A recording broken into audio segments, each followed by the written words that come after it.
Darryl Charles. Satoyo. We are back once again. Yes. The Knockout Nerds all up in your area. Dropping flavor in your ear. That's an old Craig Mack song. Some of you Just like Uniblab. Yeah, some of you will not know the song. No. Thank you so much for liking, subscribing, listening to Yes. the podcast. We greatly appreciate y'all. And a huge yes. thank you to Anga Studios for The having biggest. us. They can have you. Mm-hmm. So, hit them up. Mm-hmm. Anga.studios.83 on the Instagrams. And come be a brother or sister podcast with us. We don't know what the gender of your podcast is. But more importantly, come. Like, follow, and subscribe. Knockout. Nerds. Yeah, Please. Yeah. Please do. So I was hanging out with a friend. Okay. We had a little friend date Nice. Those are good. in Harlem. Yeah, no, it was a good time. And we were, at Harlem, beautiful. Like, Yes. I mean, historic black town, just a great time, very jazzy part of the city. Mm-hmm. And we were at this restaurant and they were playing music.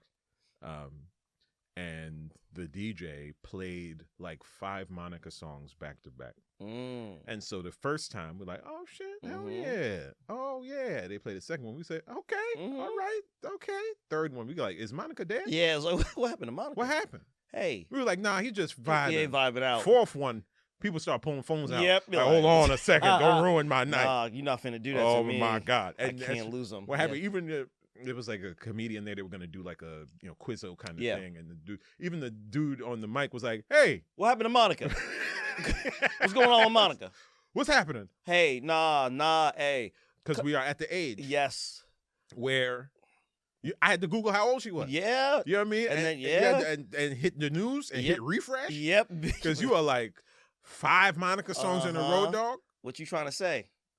Huh? That's the only way we commemorate our dead, especially when they black. We just start, and they be doing that music stuff. We just start playing their songs. And it's all of them. It's a tough time. Yep. Yeah. Yeah, we be losing everybody. I mean, we're just at that age now where it's like, it's what happens, and it's not all death is a tragedy unless you're a stand-up comedian. Yeah. In which case, it is the final promise of yes. the Lord. Then your watch has ended. Right. You put out an album and you're good. And you're good. But anyway, because it'll live on after you. It can't be said that you did not give something to this universe. Right. All death is a tragedy, but like when you are, and thankfully, while we live under oppressive conditions, yes. When you're young Mm-hmm. and a star, a popular person to you and your cohort dies, it's a tragedy. Yes. Everybody's hurt. Yes. Oh my God, I can't believe they went so Mm-hmm. young. That was Kurt Cobain for us, Mm-hmm. Amy Winehouse for yes. us too. Yes. Right? Aaliyah. Huge. You know what I mean? Like those Yeah. are huge tragedies, and you're like, oh my God, how can it happen? And then you get a little older, and then someone dies like Craig Mack. Yes. Right? Speaking of, It's very sad. and they die, and I remember the first thing I thought was, yeah, you can't perform your way out of eating ramen at night. Yeah. Like the terrible diets that we Yeah. were on thanks to Ronald Reagan, partly, but also But fully. also, fully, Ronald Reagan. You can't outrun that. The and devil. your body gonna fall apart. Yeah. Because you were subsisting on MSG 'Cause- and ketchup packets because that man said that was a fruit. Yeah, and Diddy also said, "I'm not gonna pay you." I mean, so also. you don't have no money. Also. You don't have no money because the diddler was like, "If you're not gonna give me your butt, why should I give you any money?" huh? Hmm? If you won't let me in your butt, I don't care how you eat. Because I'm full blown. I'm a predator, dog. You know what I'm saying? I flavor in your ear. How I'm about a some? monster. I'm You a don't bad understand. person, and you want I'm me a to give bad you money. boy. You see what I did Yeah, there? I'm not that creative. Yeah, I'm not a creative person. Do you know that I've killed my friends? Do you know? I got a lady trampled when I was a teenager. Yeah. And guess what? I never cared. I never cared. So then, that happens, and then you start to get a little older, and then people start dropping, and you go, yeah, they had a good run. That's a good. Yeah, even when Betty White died, I was like, oh No. yeah, no, like, No. what happened? Betty White is alive. What do you mean, Betty White? Yes. Don't do. Hey, Is Betty White dead? hey. You see, this happens on the internet.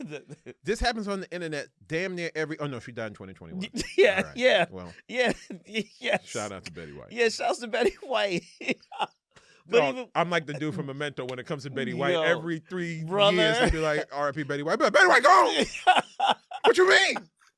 She was the only one. She was the no, but it's like, yeah, you sit there with Betty White died. I'm like, dang, I wanted her to hit 100, but I'm also like, yeah, she 99. Yeah. But it's one of those like, I get, I don't get too sensitive about these whites. Yeah. But Dolly Parton be sick. I'd be like, hey, come on.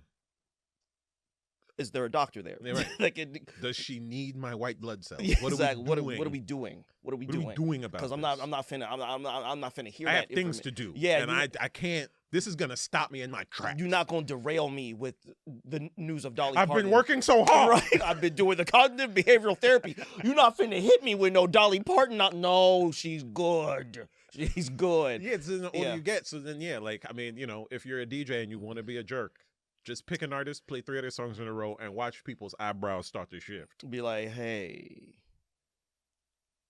go ask that man a question. Yeah. What do you know? What do you know? Who told you? Who told you? Do you know someone? Because if you're doing like a 90s mix, you throw in some Monica. 5 Monica in a row? That's a dog, little aggressive, bro. We go, hey, what's going on? How's it? Uh-oh. Oh, yeah, exactly. Oh, boy. Hey.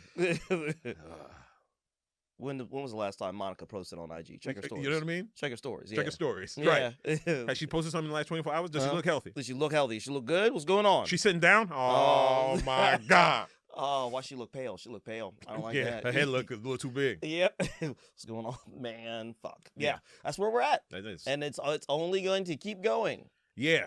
And, I hope everybody can, do 5 crunches. Yeah. You know what I mean? That's the good indicator of your health. If you can't, work on it. Yeah, please. Yeah. Hot takes. Sure. Yeah.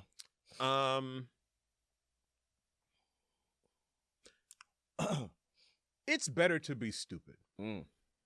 It's better to be stupid than to be cursed with the gift of knowledge or the passion to seek it. I think about that as the world is in peril. Yeah. And all of my algorithms know that I like new information. Yeah.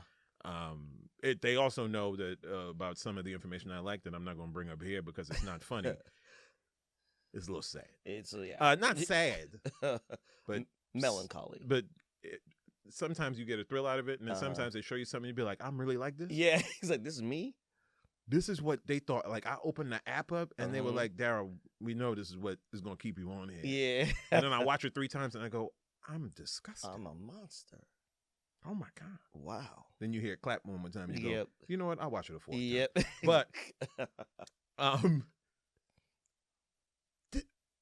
But yeah, as we march into tragedy after tragedy, which is all a ploy to keep us too frazzled to demand the right things out of the people we choose to leadership, I at times wish for stupidity. I want to be absolutely ignorant because there are people who are walking around and have they blissful. They look like they're having a jolly good time. And, just a blast. And you hear them talking like, "Oh, I know why. Ain't nothing going on up there. Stupid. You're just dumb." Oh, and you're having a ball and you think that it's just going to work out. And then you go onto Facebook and you just say dumb stuff. And you have other dumb people who cheer you on because they also are dumb. And I know that this skin color mixed with this lexicon can come off as dismissive of the stupid. And I also know this from my ticket sales. And I have to say, I do not look down on you. I actually envy you. Yeah. And so if you'll go to DarrylComedy.com and look up my next time, show up. Please. I'll look at I'll look at the drool coming out of your mouth and the crust on the outside of your eye, and I will say thank you so much for taking the brave step to support my endeavors. Yes. I appreciate you, and one day I hope to be like you. I don't wear a helmet when I ride my bike. One day I want to just believe that God has a plan for us all. And it'll just work out. Yeah. And I've chosen leaders who I do not have to watch because I believe what they said to get me to make the choice. Yeah. And I just believe them when they said it, even though there's all this evidence that speaks to the contrary. But I believe. Yeah. because I'm stupid. They make me feel good about me. Yeah. And that's the real truth of it all. It's really about how I feel. And quite honestly, the fact that you care about something that, yes, it affects your daily life, but it's not right in front of your face is weird to me. It's very strange. Mm-hmm. Yeah. Yeah. Mm-hmm. Yeah. My that's a good one, because I see stupid people and I'm like, God damn. I wish. I wish. Good. You don't got no stress at all. There's just nothing going on up there. God damn. You just you make sure that the electrical lines in the house are good, and then you go home and you terrorize your neighbors. Yeah. And that's it. It's the American dream, and it quite just honestly. works out for you. God damn. I know too much. Yeah, that's a good one. I have a hot take that's kind of in a similar vein, unfortunately, but it's with a slight twist. A lot of you have Republican friends in your life, family in your life, and you wonder why they are like this. Your Republican friends and family they don't have discernment, and they cannot engage in pattern recognition because they are racist, and because they are stupid, and because they are white nationalists. Even if they are not white themselves, they believe in white nationalism. As a result of this, it blinds them to the ability to engage in pattern recognition, because pattern recognition, it implores an individual to use logic, to look at the past and look at the events that happen and look at how things are similar. Your friends and family cannot do this because that is not a feeling-based thing, and they are driven by their feelings and their emotions, because they're very racist and they're very stupid. You could pick up some keys and jingle them in their face for 30 minutes, and they would be enthralled. That is the level that you're working with, because the keys jingle, it makes a sound. Hits the ear real good, and they're like, I like that sound. I think they call it, what is it, asymmetrical meridian response? Yes. It's the feeling that you get in your brain when somebody does something like this. Yes. Into a microphone. Perhaps they whisper to you, and they could, maybe scratch the mic as they talk. It's a feeling thing. It makes you feel good. And also, I'll be fair to this. There are also some of you have Democrats, some friends, and they can be equally as stupid. Yeah, and they're stupid as well for the same reason, because it's a feeling-based thing. So oftentimes, many of them couldn't see Trump coming because they had no discernment, they had no pattern recognition, they didn't see what was coming, because much like them, bring out the keys again. Just jingle it in their fucking little face. Usually because they are also bigoted. Yes. It might be racism. It might be misogyny. It might be, fucking homo, what the fuck is it? Phobia? Yes. Yeah. Homophobia. Yeah. They might be, they hate the gays. They hate the women. They hate the blacks. They hate black gay women, whatever it is. But usually that's the thing that clouds them. And also, I've said this before in a variety of interviews, but like the reason why it's important to teach people, mainly children, about math and science is not so they can go be mathematicians and scientists.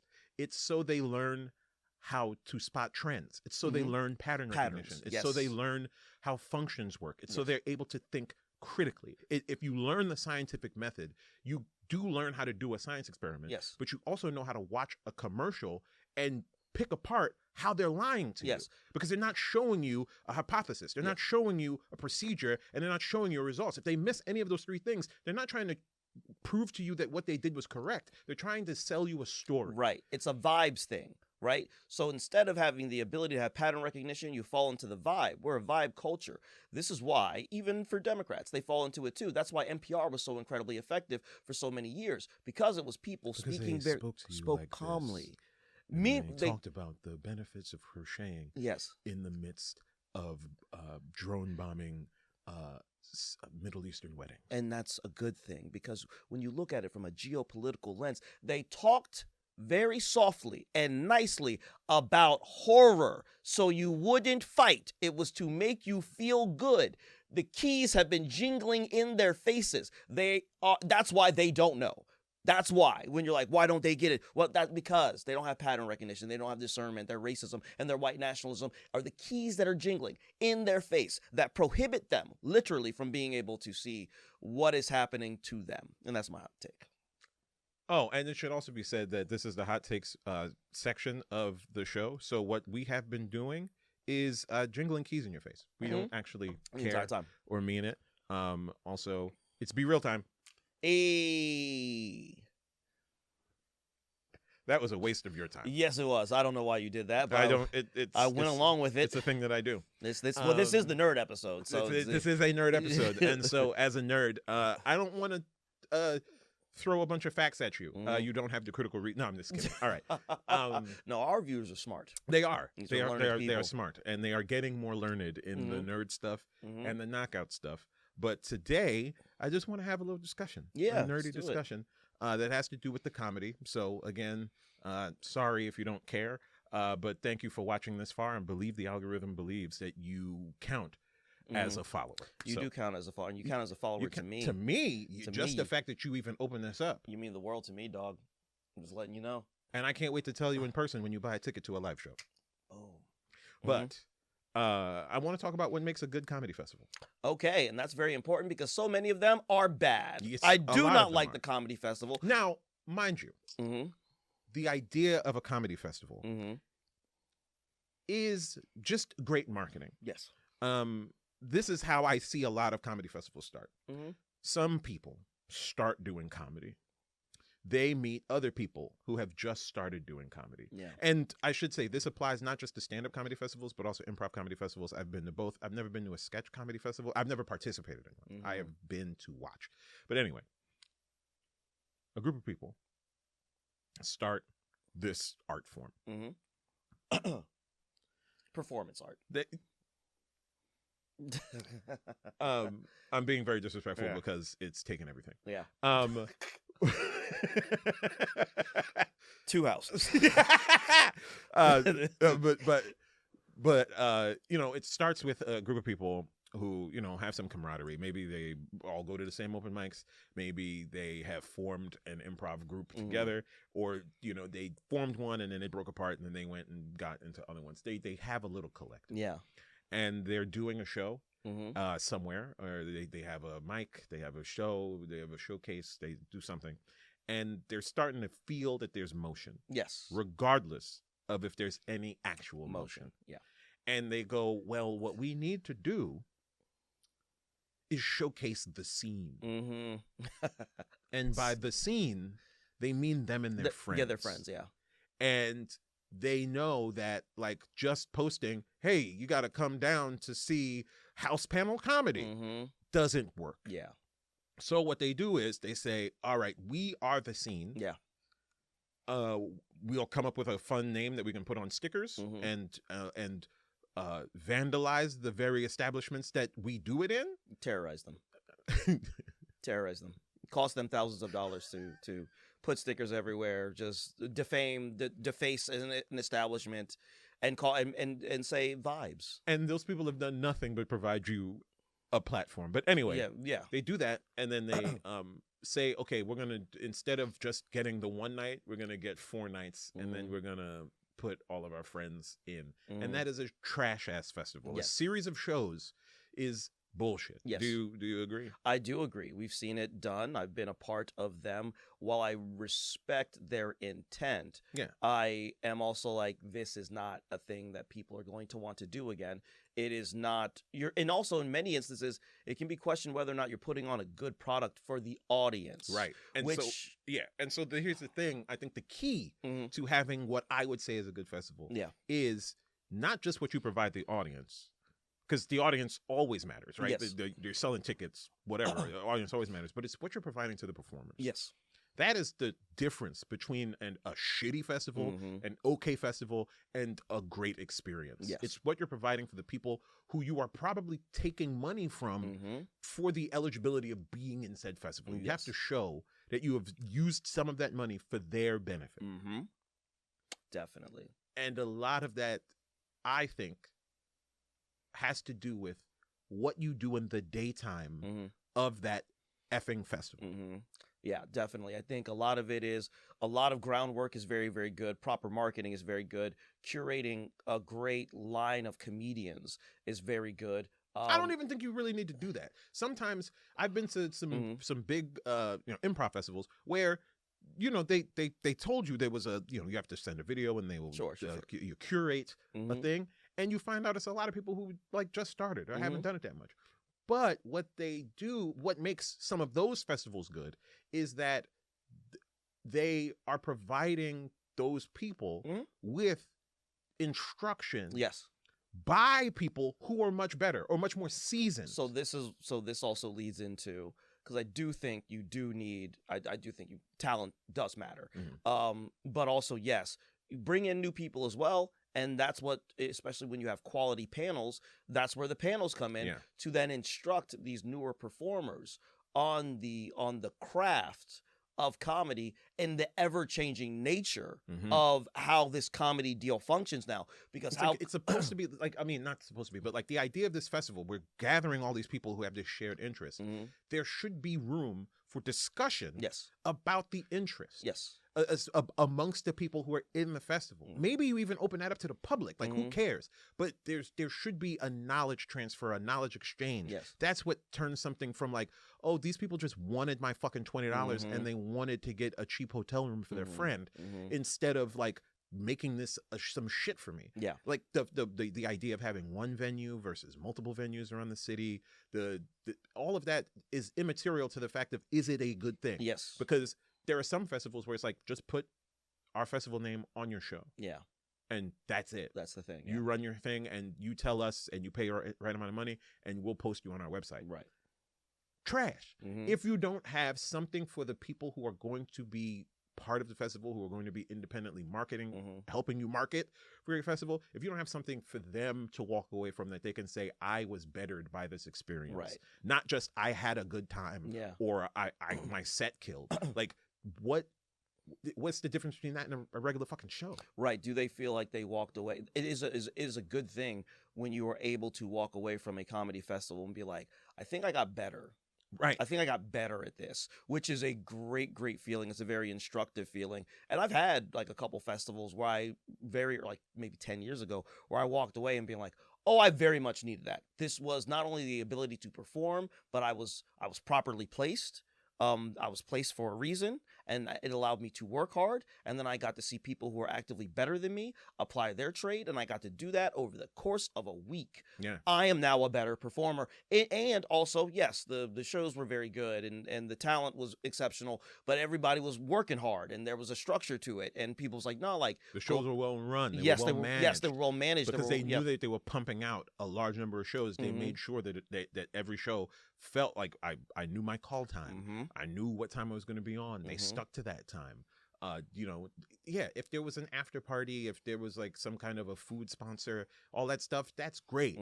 Great. But like, I got to see how a well-run show happened. Like, literally, it's important to know, oh, this is why a show is 90 minutes. Yeah. That's why my time is like one of the first festivals I ever did. Like, I was not formally selected as a talent. I was selected as a host. And I was like, cool. However I get in the door is how I get in the door. But it was so important for me to be up there and be able to do these 10 minutes in front of these different audiences and learn how to just properly really host a well-run show. And it was my job to literally make sure the show runs as it's supposed to. I've got to keep time. I've got to oh, okay, cool. Here's the job of it. And then I got to go back up there and to the best of my ability, be engaging and talented and do, oh, I'm working. I'm learning these new skills and these new functions. Bet. Oh, I just leveled up. Yeah. Cool. That's what is important for a festival. You have any awful festival stories? Yeah, I mean, I'm trying to think if there's anything else that well, the one you brought up initially, it's like, hey, yeah, let's just have like our friends do it. I've done a bunch of those, and it's never good because oftentimes the promotion is as such that too many times the audience doesn't know what's about to fucking happen to also them. Very true, yeah. And it's like, that's the worst feeling ever. Like, what you mean this a festival? These people didn't know this was happening. This ain't no festival. We are assaulting them. Yeah. We're harassing them. Or it's just a regular fucking open mic audience. Yeah, like it's just it's your regular show audience. Like, you did no extra promotion. Yeah. And it's just I'll say a handful of people and Bob the Lonely Drunk. Yeah, I'll say this. I've had I think the worst festival experiences I've had are not even being in the festival. Like, I had a festival that I had applied to that's a very prestigious festival, and I wasn't getting in, and that's fine. but it was the issue of one of the dudes who put the festival together, one of the creators of the festival, was like, you should be in this festival. Like, he would see me, he here. He filmed his special here. He stopped, though he saw me in the front row because I was asked to be in the front row. And he stopped his set entirely. And he was like, this is one of the best comics in the tri-state. He was like, Satoyo? And I was like, yeah. And he was like, hey, you guys support this guy. He's from the Midwest. Like, it's one of the best comics in the tri-state. Give it up for this guy and everything. And he was like, hey, send this stuff to me. He was like, don't pay for the. He was like, I think I kind of know what you're talking about because I've heard this. Yeah, I have too been a victim of these lies. Yes, and he was like, and one thing I will say to him is like, hey, don't pay for this. Send it to me, and I'll backdoor you through that. And he, he was saying, shout out to those who be into Sean that Puffy. stuff, huh? You like lotion? We got lotion. I got bottles, baby. You'll never run out. It's about whatever you want. Okay, Keep and it then in any event, just make sure you eat some lettuce. Okay, not too high. But no. So we do the whole deal, and he's like, hey, send me your tape, whatever. Sends the tape, and it's an excellent tape, and it doesn't move the needle. And he gets back to me, and he's like, hey, I was outvoted. I'm very sorry. Da da da da. And I believe him. So shouts to that man. He's always treated me well. I think that in that I see who they pick, and it's like cool. Some and it's like some people are they totally deserve. Everyone deserves to be there who has been picked because that's what happened. But it's like it's not a skill thing, right? Because there are some people that I'm like, if we're gonna go band for this, that's not. Okay, it's not a meritocracy. Right. I believe that the worst experiences that I have had is when I'm like, oh, you're looking for a type of performer. So you need these amount of white ladies. You need all the white boys. You need a particular type of black dude. Can only have one or two of them niggas. Yeah. And we need like one particular type of black nobody woman. got hump the stool insurance. Right, exactly. So it's the gatekeepers that's kind of actually been the part of the experience that has been so incredibly dreadful. Gatekeepers are gonna be a thing. I think, I'm just saying the gatekeepers and the tastemakers, I don't like their taste. So in seeing what they prop up, it let me know, oh, here's what the trend is. And I just don't like the trend because I'm just me at the end of the day. Sure. And there's not many like me. So that's just sort of it. Oh, the thing I was going to say is like, look, when it comes to anything you have to audition for, you have to understand that they're looking for something. Yes, very specific. And your skill might be great. But that's not the thing that they're looking for. No, they're looking for the vibes, baby. Well, no, it doesn't, type of person. You can't know what they're looking for because you aren't the one looking. That's what I'm saying. It doesn't matter. I don't know if they're going for vibes. They're going for a particular skill set. If they want somebody that does a thing, like maybe they want impressions. Maybe they want somebody who is like not funny but awkward enough to make people laugh. Maybe they want someone who just has fucking jokes. Maybe they want someone who has vibes. You don't know, and that's not what they're going to tell you. They're going to tell everybody, please give me $25 early registration fee. Like, that's what they're going to do. So, that's just if you happen to be if you don't have rich parents. Yeah. And you can't fund your own festival. Then you are at the whims of others. And yes, we can call them gatekeepers. Also, if you have rich parents and you doing stand-up comedy, yuck. I think Nah, there is no better way to waste your parents' money. Yeah, I was about to say, I mean, hey, do the arts. There's a term for this. Like, that's how you know there's a term for this where you know a society is actually failing because the rich. Yeah, the rich, the kids, there's so many of them at the top that the kids can't go do that thing. So they go and do the arts. And it's like those rich kids aren't supposed to be here. They're supposed to be over there ruining everyone's life. But since they can't, they will come into the arts and even shows a super saturation of the wealthy. And and then they will come into the arts and they will then lord over the arts. Yeah, because they have the money to self-promote, to self-produce. Yes. And just by giving yourself a platform through money, whether it be gotten from your parents or from the Russians, you then have an outsized impact on what is being propped up by the poor and the destitute. We are so chopped, chat. We are. Am I cooked, chat? We are so chopped, bro. Because the mere fact that happens, I'm like, yeah, society in decline. Yeah. Yeah. And it's then shown through things like comedy festivals, Yeah. which really at this point I don't really even apply to too much. Well, now I'm because the reason this even came up as an idea was one, I went to a festival and I thought it was a good time. It was like a podcast festival because I'm serious about my craft. But and also I had a friend give me a free ticket. But also I'm gonna apply to a festival, and I'm primarily doing it because one, I want to get out the house, and two, I'm fond of the producers of the festival. Yeah. And they booked me before. So maybe I'm just testing the friendship at this point. I have yet to apply. They might be like, Darryl, yikes. Did you hear what he said about Kendrick and Iran?